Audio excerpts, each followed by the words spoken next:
팬인가 제자인가. 챕터 13. 더 이상 변명하거나 꿈을 대지 않는다. 두 번째 시간입니다. 오늘 죽으면 무엇으로 기억되고 싶습니까? 예수님을 당장 따르지 않고 내일로 미루면 이만저만 손해가 아니다. 그 중에서 가장 큰 손해는 오늘과 내일 사이에서 잃는 것들이 아니다. 최악의 상황은 따로 있다. 그것은 내일이 끝까지 오지 않는 상황이다. 사실 뒤로 미룰수록 끝까지 예수님을 따르지 못할 가능성이 높아진다. 예수님께 내일이라고 말하는 것은 이른 아침 시계의 알람 시간 정지 버튼을 누르는 것과 같다. 알람을 새벽 6시에 맞추어 놓았다고 하자. 시간이 되자 알람이 울린다. 그 소리에 잠이 깨지만 정지 버튼을 누르고 10분을 더 잔다. 이튿날에도 똑같이 한다. 다음 주에는 정지 버튼을 서너 번 더 누른다. 버튼을 누를 때마다 알람 소리가 점점 더 커진다. 우리 집에도 끄기 전까지 소리가 점점 더 커지는 무시무시한 알람 시계가 있다. 그런데 일시정지 버튼을 누를수록 점점 적응이 돼서 나중에는 알람이 아무리 울려도 듣지 못하고 시체처럼 자고 마는 지경에 이른다. 나를 따라오라. 10분만 더요. 이렇게 예수님을 뒤로 미룰수록 그분의 부르심에 점점 신경이 덜 쓰인다. 대학에 다닐 때 그때나 지금이나 라는 인간 행동 원칙을 알게 되었다. 그때나 지금이나는 쉽게 말해 현재의 행동이 미래에도 똑같이 나타난다는 말이다. 대부분의 경우 우리는 오늘 내리는 선택을 내일도 똑같이 내린다.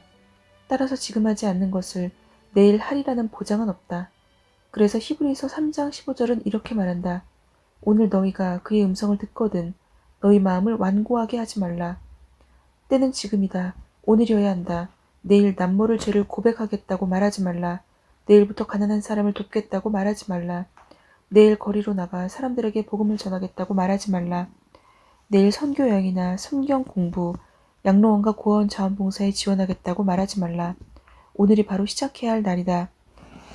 브리타니 베번이라는 학생의 장례식을 평생 잊을 수 없을 것 같다. 브리타니는 꽃다운 17에 자동차 사고로 세상을 떠났다. 비록 짧은 생을 살다 갔지만 브리타니는 알수록 배울 점이 많은 학생이다. 그 부모가 보여준 일기장을 통해 그녀에 관해 많은 것을 알게 되었다. 가장 최근의 일기는 죽기 전날 밤에 쓴 것이었다. 그 일기에는 하나님께 쓴 다음과 같은 기도문이 포함되어 있었다. 끝없는 구멍을 메울 수 있는 평안이 오직 당신에게만 있습니다. 하지만 그 평안을 어떻게 얻을까요? 당신은 구하라 그리하면 너희에게 주실 것이요 라고 말씀하셨지요. 그래서 주실 줄 믿고 구합니다. 매주 많은 복을 주시고 저를 가르쳐 주세요. 당신의 사랑을 또다시 보여주실 줄 믿습니다. 자녀의 고통 앞에서 당신이 얼마나 아파하실지 저는 가늠조차 할 수 없습니다. 하지만 저는 당신의 아픔을 조금나마 엿보았습니다. 남들의 고통을 구경만 하지 않고 꼭 필요한 말을 해줄 수 있도록 제 안에 지혜를 채워주세요. 새로운 한 주가 다가오고 있는 지금 저의 가장 간절한 기도는 이것입니다. 제가 걷는 길로 상심한 사람들을 보내주시고 제가 당신의 사랑으로 그들의 고통을 치유할 수 있도록 제 안에 당신을 가득 채워주시기 원합니다. 최근 브리타니는 은행 계좌 하나를 개설했다.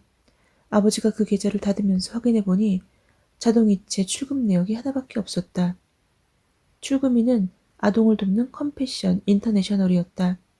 장례식 때 내가 설교를 하기 전 브리타니의 아버지가 앞으로 나와 딸의 친구들에게 다음과 같이 말했다. 딸애가 죽던 날 그애가 무슨 옷을 입었는지는 중요하지 않습니다. 그의 친구들이 누구인지도 중요하지 않습니다. 그애가 어느 대학에 갈지도 중요하지 않습니다. 그애가 어떤 차를 몰았고 어떤 집에서 살았는지 중요하지 않습니다. 그애가 학교에서 몇 점을 맞았는지 축구 시합에서 몇 골을 넣었는지도 중요하지 않습니다. 오직 그애가 그리스도를 믿고 예수님을 구주로 알았다는 사실만 중요했습니다. 이어서 그는 학생들에게 어떤 일이 일어날지 모르니 내일까지 기다리지 말라고 말했다. 오늘 죽으면 무엇으로 기억되고 싶습니까? 그는 학생들뿐 아니라 그 자리에 모인 모든 사람이 오늘의 중요성을 깨닫고 돌아갔다. 내일이 아니라 오늘. 진정한 제자 이야기 11번째. 나는 에이미 터너다. 택시를 타고 가다가 인생이 변할 줄은 정말 몰랐다.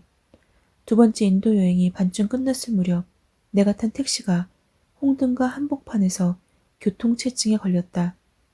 차창으로 들어오던 태양을 갑자기 한 노동자가 막아섰다. 노동자가 몸에 두른 살이는 너덜너덜 찢어져 있고 팔은 상처투성이었다.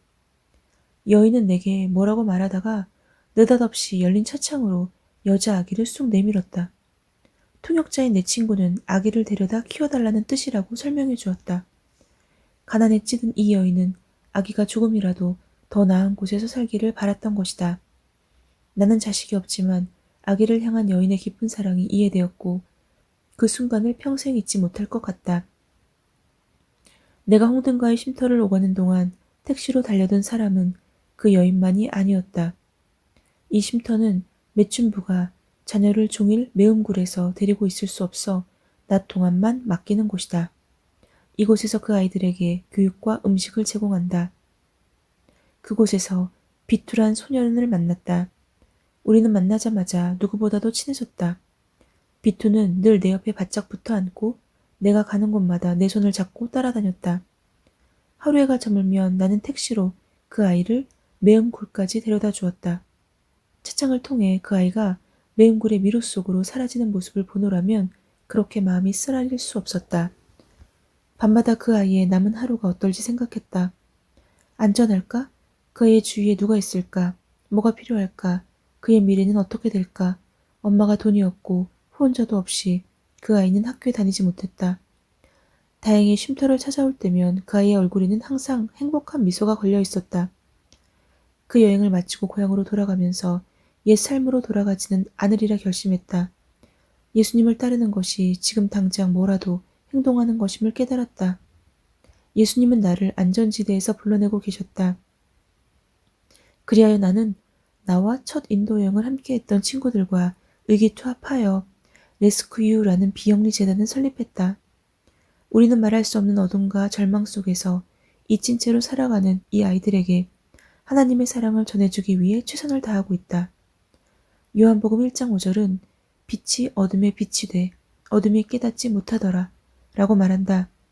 예수님을 따르는 사람이라면 아무리 힘들고 불편해도 어두운 곳으로 찾아가 빛이 돼주어야 한다. 이 문제는 어느 개인이 혼자서 다룰 문제는 아니지만 믿음의 눈으로 보면 이 거대한 문제 앞에서 자신이 해야 할 일을 찾을 수 있다. 내가 찾은 할 일은 예수님을 따르고 이 아이들을 품어주는 것이다. 내 이름은 에이미 터너다. 나는 팬이 아니다. 아멘. 오늘 함께 나눈 말씀 중에서 이 말씀이 마음에 남습니다. 예수님을 따르는 사람이라면 아무리 힘들고 불편해도 어두운 곳으로 찾아가 빛이 돼주어야 한다. 그리고